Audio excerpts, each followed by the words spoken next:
کے لیے سورہ مریم کی منتخب آیات 30 تا 36 ہم پڑھیں گے، ٹھیک ہے؟ یہ ہمارا لیکچر نمبر 3 ہے۔ اس میں ہم بامحاورہ ترجمہ اور آیات سے وابستہ MCQs اور شارٹ کویشچن جو ہے وہ ہم پڑھیں گے، ٹھیک ہے؟ تو شروع کرتے ہیں۔ اعوذ باللہ من الشیطان الرجیم، بسم اللہ الرحمن الرحیم۔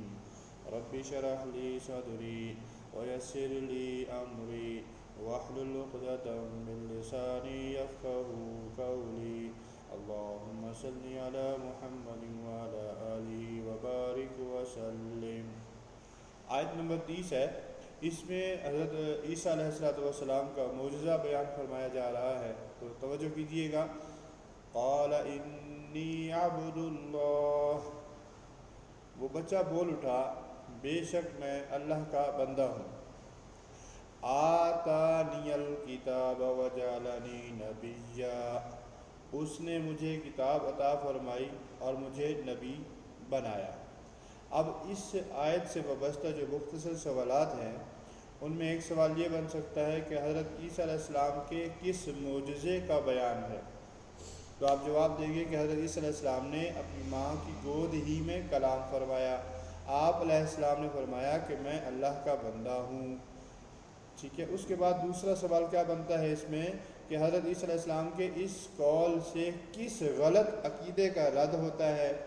حضرت عیسیٰ علیہ السلام کے اس قول سے عیسائیوں کے غلط عقیدے کا رد ہوتا ہے کہ حضرت عیسیٰ علیہ السلام اللہ کے بیٹے ہیں یا حضرت عیسیٰ علیہ السلام اللہ ہے، معاذ اللہ، جبکہ حضرت عیسیٰ علیہ السلام نے یہاں فرمایا کہ میں اللہ کا بندہ ہوں، ٹھیک ہے جی؟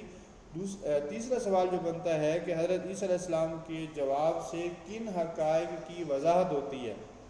تو جواب یہ ہے کہ حضرت عیسیٰ علیہ السلام اللہ کے بندے ہیں جنہیں اللہ نے نبی بنایا اور انجیل عطا فرمائی۔ حضرت عیسیٰ علیہ السلام اللہ نہیں ہیں، حضرت عیسیٰ علیہ السلام اللہ کے بیٹے نہیں ہیں، حضرت عیسیٰ علیہ السلام کی ولادت کسی گناہ کا نتیجہ نہیں ہے، حضرت عیسیٰ علیہ السلام کنواری حضرت مریم علیہ السلام کے ہاں معجزانہ طور پر بغیر باپ کے پیدا ہوئے۔ حضرت عیسیٰ علیہ السلام نے اپنے اوپر اللہ کی کن رحمتوں کا ذکر فرمایا؟ ٹھیک ہے جی، اس آیت کے اندر رحمتوں کا ذکر بھی ہے، تو جواب انہوں نے فرمایا کہ اللہ نے مجھے اپنی کتاب عطا فرمائی اور مجھے انبیاء کرام میں سے ایک نبی ہونے کا اعزاز عطا فرمایا، یعنی مجھے آئندہ کتاب عطا کیا جانا اور نبوت سے سرفراز فرمایا جانا طے شدہ اور یقینی ہے۔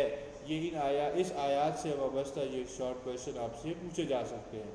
اگلی آیت نمبر 31 ہے، فرمایا وَجَعَلَنِي مُبَارَكًا أَيْنَمَا كُنتُ، اور مجھے بابرکت بنایا میں جہاں بھی میں ہوں، وَأَوْصَانِي بِالصَّلَاةِ وَالزَّكَاةِ، اور مجھے نماز اور زکوٰۃ کا حکم فرمایا، مَا دُمْتُ حَيًّا، جب تک میں زندہ رہوں۔ اب اس آیت نمبر 31 سے وابستہ جو شارٹ کویشچنز ہے، حضرت عیسیٰ نے اپنے اوپر اللہ کی کس رحمت کا ذکر فرمایا؟ حضرت عیسیٰ نے فرمایا کہ مجھے اللہ نے برکت والا بنایا ہے جہاں بھی میں رہوں۔ اگلا سوال، حضرت عیسیٰ علیہ السلام کا برکت والا ہونے سے کیا مراد ہے؟ یعنی لوگوں کے لیے نفع پہنچانے والا، خیر کی تعلیم دینے والا، اللہ اور اس کی توحید کی دعوت دینے والا مراد ہے، کیونکہ پیغمبر کا وجود خیر و برکت کا ذریعہ ہوتا ہے، کیونکہ انہی سے اللہ کے بندوں کو دین و ہدایت کی روشنی ملتی ہے جو تمام خیر و برکات کا مجموعہ ہے۔ سوال نمبر 3 بنتا ہے کہ اللہ نے حضرت عیسیٰ علیہ السلام کو کیا احکامات عطا فرمائے؟ تو جواب ہے اللہ نے انہیں نماز قائم کرنے اور زکوٰۃ ادا کرنے کا احکامات عطا فرمائے۔ اللہ نے انہیں نماز اور زکوٰۃ کا حکم کتنی مدت کے لیے دیا؟ تو اس کا جواب ہے کہ جب تک وہ زندہ رہے۔ تو بچوں اس میں جو نوٹ کرنے والی بات ہے وہ یہ ہے کہ یہ حقیقت واضح ہو جاتی ہے اس آیت مبارکہ سے کہ نماز اور زکوٰۃ دو ایسی بنیادی عبادتیں ہیں جن کا حکم ہر شریعت میں فرمایا گیا ہے۔ حضرت عیسیٰ علیہ السلام نے بھی اپنے اس معجزانہ کلام میں ان کا ذکر فرمایا ہے۔ تو یہ تھی آیت 31 اور اس سے وابستہ شارٹ کویشچن۔ اب بڑھتے ہیں آیت نمبر 32 کی طرف۔ آیت نمبر 32 میں فرمایا وَبَرًّا بِوَالِدَتِی، اور اپنی والدہ کے ساتھ اچھا سلوک کرنے والا بنایا۔ وَلَمْ يَجْعَلْنِی جَبَّارًا شَقِیًّا، اور اس نے مجھے سرکش و نافرمان نہیں بنایا۔ ٹھیک ہے، یہاں پر حضرت عیسیٰ علیہ السلام فرما رہے ہیں کہ اللہ نے مجھے اپنی والدہ کے ساتھ اچھا سلوک کرنے والا اور نافرمان نہیں بنایا۔ حضرت عیسیٰ علیہ السلام کی کیا صفات بیان ہوئی ہیں؟ تو جواب ہے وہ اپنی والدہ کے ساتھ اچھا سلوک کرنے والے تھے۔ یہاں صرف والدہ کا ذکر کیوں فرمایا؟ کیونکہ آپ کو پتہ ہے، کیونکہ حضرت عیسیٰ علیہ السلام بغیر والد کے معجزانہ طور پر پیدا فرمائے گئے تھے، اس لیے یہاں پر صرف آپ علیہ السلام کی والدہ ماجدہ کا ذکر فرمایا گیا ہے، اور آپ اپنی والدہ کے ساتھ اچھا سلوک فرمانے والے تھے۔ حضرت عیسیٰ علیہ السلام نے کس منفی صفت سے، مطلب کون سی ایسی بات جو بری سمجھی جاتی ہے، اس سے براءت کا، اس سے لا تعلقی کا اظہار فرمایا؟ تو آپ نے جواب دینا ہے کہ اللہ نے انہیں سرکش اور محروم یعنی بدبخت نہیں بنایا تھا۔ یہاں پر بچوں ہمارے لیے جو عملی پہلو ہے وہ ہمیں ذرا غور کرنا ہے کہ ہمیں اس آیت سے جو عملی پہلو ملتا ہے کہ اللہ کی طرف سے ان ہی لوگوں کی فطرت میں سرکشی اور قسمت میں بدبختی لکھی جاتی ہے جو اپنے ماں باپ کے خدمت گزار اور اطاعت شعار نہیں ہوتے۔ لہذا ہمیں اپنے والدین کا فرما بردار ہونا چاہیے ہے تاکہ اللہ تعالی ہمارے اندر ہماری فطرت میں سرکشی اور بدبختی نہ لکھے۔ اگر ہم والدین کے فرما بردار نہ رہے تو یاد رکھیے گا ہماری فطرت میں سرکشی اور نافرمانی اور بدقسمتی لکھ دی جائے گی۔ تو اللہ ہم سب کو توفیق عطا فرمائے کہ اپنے والدین کا فرما بردار بنائے، اور تاکہ ہمارے اندر سرکشی اور بدقسمتی ہمارے اندر پیدا نہ ہو۔ اب ہم بڑھتے ہیں اگلی آیت کی طرف۔ اگلی آیت میں فرمایا وَالسَّلَامُ عَلَيَّ، حضرت عیسیٰ علیہ السلام کی ہی بات بیان ہو رہی ہے کہ اور سلامتی ہے مجھ پر، یوم ولدت، جس دن میں پیدا ہوا، وَيَوْمَ أَمُوتُ، جس دن میں وفات پاؤں گا، وَيَوْمَ أُبْعَثُ حَيًّا، اور جس دن میں زندہ کر کے اٹھایا جاؤں گا۔ ٹھیک ہے، جس دن میں زندہ کر کے اٹھایا جاؤں گا۔ یہ آیت نمبر 33 کے جو مختصر سوالات ہیں، حضرت عیسیٰ علیہ السلام نے اپنے اوپر اللہ کے کس فضل کا ذکر فرمایا؟ تو آپ جواب دے سکتے ہیں کہ اللہ نے ان پر سلامتی فرمائی جس دن وہ پیدا ہوئے، جس دن وہ وفات پائیں گے، اور جس دن دوبارہ انہیں اٹھایا جائے گا، یعنی دنیا اور آخرت دونوں میں سلامتی کی خوشخبری عطا فرمائی۔ تو اس آیت سے جو ہمیں عملی پہلو ملتا ہے وہ یہ ہے کہ پیدائش، موت اور موت کے بعد اٹھایا جانا انسان کی زندگی میں 3 بہت اہم اور مشکل ترین مواقع ہیں۔ اس لیے آپ علیہ السلام کو ان تینوں مواقع پر خاص رحمت، فضل اور سلامتی کی خوشخبری عطا فرمائی گئی۔ ہمیں بھی اللہ سے ہر وقت خاص فضل و کرم کا سوال کرتے رہنا چاہیے۔ بڑھتے ہیں اگلی آیت کی طرف۔ اگلی آیت میں یہ حضرت عیسیٰ علیہ السلام کی ہی صفات کا تذکرہ کیا جا رہا ہے اور انہی کے حوالے سے بات ہو رہی ہے۔ فرمایا ذالک عیسیٰ ابن مریم، یہ مریم علیہ السلام کے بیٹے عیسیٰ علیہ السلام ہیں۔ قول الحق الذی فیہ یمترون، یہی سچی بات ہے جس میں لوگ شک کرتے ہیں۔ اب اس آیت سے وابستہ سوالات جو ہیں ذرا آپ لوگ اس کو غور سے سنیے گا۔ اس میں پہلا سوال ہے کہ حضرت عیسیٰ کا تعارف کیا ہے؟ حضرت عیسیٰ علیہ السلام کنواری پاکیزہ حضرت مریم علیہ السلام سے پیدا ہوئے اور ان کی ولادت بغیر والد کی ہوئی۔ اللہ نے انہیں نبی علیہ السلام بنایا، گود میں انہیں گویائی کی توفیق عطا فرمائی، مطلب بولنے کی توفیق عطا فرمائی۔ وہ اپنے گھر والوں کو نماز اور زکوٰۃ کا حکم دیتے تھے اور بنی اسرائیل کی طرف نبی اور رسول بنا کر بھیجے گئے تھے۔ ٹھیک ہے جی۔ اگلا سوال یہ ہے کہ حضرت عیسیٰ علیہ السلام کے ساتھ ان کی کنیت ابن مریم کیوں استعمال کی جاتی ہے؟ یہ واضح کرنے کے لیے کہ حضرت عیسیٰ علیہ السلام بغیر باپ پیدا ہوئے اور وہ حضرت مریم علیہ السلام کے بیٹے تھے۔ اچھا، یہاں پر جو بات کی گئی ہے یہی سچی بات ہے، اس سے کیا مراد ہے؟ مطلب جیسے لکھا نا قول الحق الذی، کہ یہی سچی بات ہے۔ مطلب کیا اس کا کہ حضرت عیسیٰ علیہ السلام کی بغیر والد پیدائش اور آپ علیہ السلام کی حقیقت جو اوپر بیان ہوئی ہے، یعنی پچھلی آیات میں جو بیان ہوئی، یہی حقیقت ہے۔ حضرت عیسیٰ علیہ السلام کے بارے میں اس کے علاوہ سب من گھڑت باتیں ہیں۔ ٹھیک ہے جی۔ اگلا سوال نمبر 4 ہے کہ لوگ حضرت عیسیٰ علیہ السلام کے بارے میں کیا شک کر رہے ہیں؟ تو آپ جواب دیں گے کہ عیسائیوں نے حضرت عیسیٰ علیہ السلام کی محبت میں حد سے تجاوز کیا اور انہیں اللہ کا بیٹا قرار دیا، معاذ اللہ، جبکہ یہودیوں نے حضرت مریم علیہ السلام پر تہمت لگائی، معاذ اللہ، جبکہ دونوں معاملات حقیقت کے برعکس ہیں۔ ٹھیک ہے جی۔ یہاں پر جو ہمارے لیے بات نوٹیبل ہے وہ یہ ہے کہ عیسائیوں نے حضرت عیسیٰ علیہ السلام کے بارے میں آپس میں اختلاف کیا۔ یہود نے کہا کہ وہ جادوگر اور یوسف نجار کے بیٹے، معاذ اللہ۔ نصارہ کے ایک فرقے نے کہا کہ وہ ابن اللہ ہیں، معاذ اللہ۔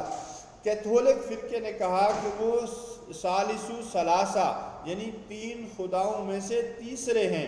اور تیسرے فرقے یعقوبیہ، جس کو آرتھوڈاکس کہتے ہیں، انہوں نے کہا کہ وہ اللہ ہیں، معاذ اللہ۔ پس یہودیوں اور عیسائیوں دونوں نے حضرت عیسیٰ علیہ السلام کے مقام و مرتبے کے حوالے سے حدود سے تجاوز کیا اور انتہائی غلط عقیدہ قائم کیا۔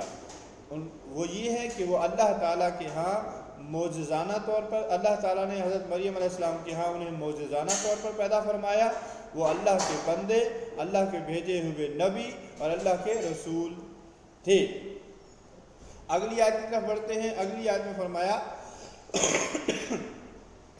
ما کان للہ ان یتخذ من ولد، اللہ کی یہ شان نہیں کہ وہ کسی کو اپنا بیٹا بنائے، سبحانہ، وہ پاک ہے۔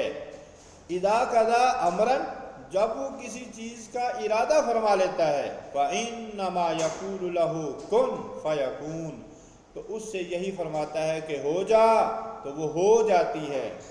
اس آیت میں اللہ کی شان بیان ہوئی ہے، تو سوال یہی بنتا ہے اللہ کی کیا شان بیان فرمائی گئی ہے؟